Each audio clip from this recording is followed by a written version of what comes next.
जर 50-60 वर्ष झालं या जिल्ह्याचं कारभार करता तुम्ही, अनेक वेळा पालकमंत्री, अनेक वेळा मंत्री, तुमचे वडील आजोबा पंजोबा अवजड उद्योग मंत्री होते. काय केलं? काहीच केलं नाही.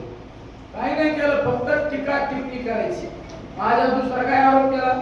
निलेश लंके दहशत करतो, गुंडगिरी करतो. गुंडगिरी करणार होतो मी गरीब आहे का नाही? आम्ही तुमचं ऐकत नाही म्हणून आम्ही गुंड. जो माणूस सतत सतत अन्याय करतो ना, आणि आपण जर गप्प बसलो तर आपण डबल खुशी असतो. अरे एकदा झालं, दोनदा झालं, आम्हाला काय झालंय ना, छत्रपती शिवरायांचे मावळे आम्हाला स्वाभिमान आहे ना. आम्ही तुमच्या विरोधात बोललो म्हणून आम्ही गुंड. तुम्ही ज्या MIDC चा संदर्भ लावून बोलता, सोपा MIDC चा, नगर शहरामध्ये सगळ्यात पहिली MIDC.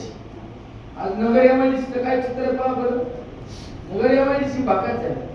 मी अभिमानाने सांगतो, 2010 ला मी माझ्या गावात सरपंच त्यावेळेस 2 कंपन्या होत्या आमच्या गावात. माझ्या हातात 80% MIDC पहिल्या पेची 2 कंपन्या होत्या. पण मला लक्षात आलं, मी काळाची पाऊल ओळखली. म्हणलं या उद्योजकांना जर आपण संरक्षण दिलं तर याचा फायदा असा होणार की आपल्या भागातील बेरोजगारी कमी होणार, आपल्या भागातील बेरोजगार तरुणांना रोजगार मिळणार.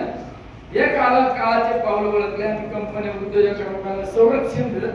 त्याचबरोबर स्थानिक कामगारांना उपयोगाचं काम केलं. म्हणून त्या ठिकाणी MIDC इतक्या झपाट्याने वाढले. आज राजनगर चाकणपेक्षा सगळीत मोठी MIDC झाली असेल ती म्हणजे सुपा MIDC. जर आम्ही गुंडगिरी केली तर वाढले असते का? अरे पण तुमचे वडील आजोबा अवजड उद्योग मंत्री होते. एक उद्योगांना नाही. तुमच्याकडे गणेश सहकारी साखर कारखाना ताब्यात होता. काय झालं? गणेश सहकारी साखर कारखाना बंद पाडला. तुमच्याकडे राहुरी सहकारी साखर कारखाना तुम्ही ताब्यात घेतला. काय झालं? त्या कारखान्याची परिस्थिती बंद पाडला.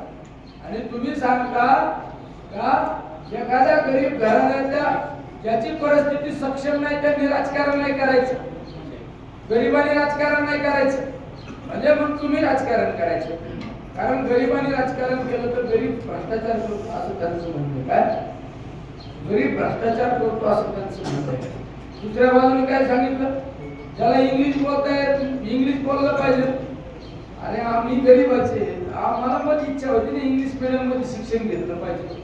आमच्या आई वडिलांची परिस्थिती नव्हती ना आम्हाला चांगल्या शाळेत घ्यायला. आम्ही जिल्हा परिषदेच्या शाळेत गेलो. तुम्ही नेहमी गरीबावर बोलत राहता, गरिबीला हिनवण्याचं काम करता. गरीब लोक राजकारणात आले भ्रष्टाचार करता असं तुमचं म्हणणं आहे. आजच्याच पेपरला मी सामना पेपरला पाहिलं, प्रवारात सरकारी साखर कारखान्याचा 191 कोटीचा घोटाळा.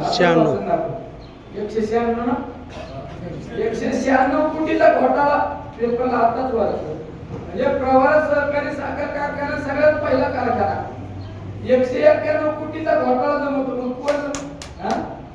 अरे तुम्हाला तर दुसऱ्या काय मिळाल्यासारखं झालं. 191 कोटीचा घोटाळा तर मी त्या सामना पेपरला वाचतो. म्हणजे फक्त आपण काचच्या घरात राहायचं आणि दुसऱ्याच्या घरात दगड मारणारी हीच परिस्थिती. यांच्याकडे काम नाही, शून्य काम आहे. फक्त आरोप प्रत्यारोप. अरे तुमच्या ताब्यात 50 वर्ष जिल्हा आहे ना, तुम्ही आज निवडणूक ही याच्यावर लढवायला पाहिजे होती की या गावात मी हे काम केलं, त्या गावात हे काम केलं. अरे हा तुमचा रस्ता झाला, गेले 6-7 वर्षापासून रस्ता बंद पडला होता का नाही? 7-8 वर्षापासून रस्ता बंद पडला होता. आम्ही निवेदन दिलं, म्हणलं उपोषण करणार. आम्ही उपोषण कलेक्टरच्या दारात बसलो. मी पण एका मतदारसंघाचा आमदार आहे ना. कलेक्टरला सांगितलं अजिबात उपोषणाला जायचं नाही, तर उपोषण सुटून टाकायचं. काय उपोषण सक्सेस नाही झालं पाहिजे. आणि त्या कलेक्टरला त्यांना काय माहिती, बसणारा माणूस किती दैवाला आहे दाखवायसाठी शोभाजीसाठी पेपरला तुम्ही छापण्यासाठी बसला का? कलेक्टर ये नाही तू नको 7 वर्ष राखेल नको येऊ, मी बसूनच राहतो. त्या मीडियावाल्याने एक दिवस बातमी लावली, त्या मीडियावाले बोलून घेतले बातम्या करा. मीडियावाले आम्हाला लावा लागत ना. म्हणजे त्याला वाटलं हे विषय थांबला पाहिजे. ठीक आहे, उलट मी आमदार तिकडला आहे ना नगरपालिका मतदारसंघातला. हे काम तर तुमचं होतं, तुम्ही करायला पाहिजे ना. आम्ही उपोषणाला बसलो. हे नंतर दादा आले, दादा उपोषणाला आले. आम्ही उपोषणाला बसलो. पण आम्ही सांगितलं त्यांनी आधी सांगितलं की आम्ही 2 दिवसात करू, 8 दिवसात तुमचं काम करू. तुम्ही नाही, याच्यावर लय वेळा आंदोलन झाले, तर याच्यावर लय वेळा रस्ता रोके झाले. माझे 450 लोकांचे, माझे 450 लोक याच्याशी, जर या 450 लोकांना मला जर घरी श्राद्ध दिलं व्हायचं असेल तर रस्ता चालू झाले शेवटणार नाही. पूर्ण रस्त्याचं ज्यावेळेस काम चालू झालं त्याच वेळेस सुटलो मी. आणि नंतर यांना वाटायला आता आपल्या हातातून गेलं. मग काय केलं, 8-10 दिवसातून या रस्त्याचं इकडे काम चालू होतं. रस्त्याचं काम चालू होतं, कुठंतरी एका झाडाखाली आपलं जेवणाचा डबा खोला. जेवणाचा डबा खोला नाही त्याला म्हणजे फोटो काढ. अरे त्याला उच्चच लागत ना. इंग्लिशच्या झाडाखाली पण रस्त्या जेवायला बसतात, रोडला बसते, लोकांच्या नजरेत सूट होणार. त्यांना माहिती येत असंच आहे ना. तुमच्या जागी लोकांना लगेच कळायचं नाही, दाखवायसाठी काय हे कशाला शिवबाजी करतात. तुम्ही ज्यावेळेस रस्त्यासाठी भांडायचं तर त्यावेळेस तुम्ही म्हणा नाही रस्त्याला खराब आहे, माझा प्रवास हेलिकॉप्टर यावेळेस तुम्हाला दिसला नाही रस्ता. जो माणूस करतो त्याला सुद्धा विरोध करण्याचं काम केलं जातं. तर माझी सगळ्यांना विनंती, ही निवडणूक देशासाठी इतकी महत्वाची निवडणूक आहे. ही निवडणूक लोकशाही जीवन ठेवण्याची निवडणूक, लोकशाही जीवन ठेवण्याची निवडणूक.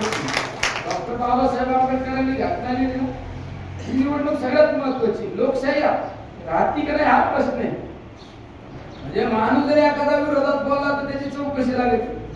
ईडी तर पूर्ण आली काय, अरे पहिला आपल्याला 10 वर्षापूर्वी 7-8 वर्षापूर्वी जरी विचारलं असतं, ईडी आमच्या सारख्या विचारलं असतं तरी कळालं नसतं लवकर. आता गुरा मागले लोक सुद्धा म्हणतात ईडी लागली असं बघायची किती एखाद्या पुढाऱ्याचा जर त्यांच्या बरोबर प्रवेश दिसला, मांडीला याला नक्की भोंगा लागला दिसतो. त्याच्यात पण काही मावळे आहेत ना राव. चल आज जाऊन बसत पण हटणार नाही. प्राजक्ताची पण लागली नीडी. अहो तुम्हाला हाईट सांगतो तुम्ही एका दिवशी पवार साहेबच भाषणात सांगते माझी ईडीची चौकशी लागली. माझी चौकशी इतका बावट पण असतो. आणि त्याच्यापेक्षा आपल्या जिल्ह्यातली इतकी भयानक परिस्थिती आहे, साहेबांना खातं मिळाल्यापासून याची चौकशी राहावा.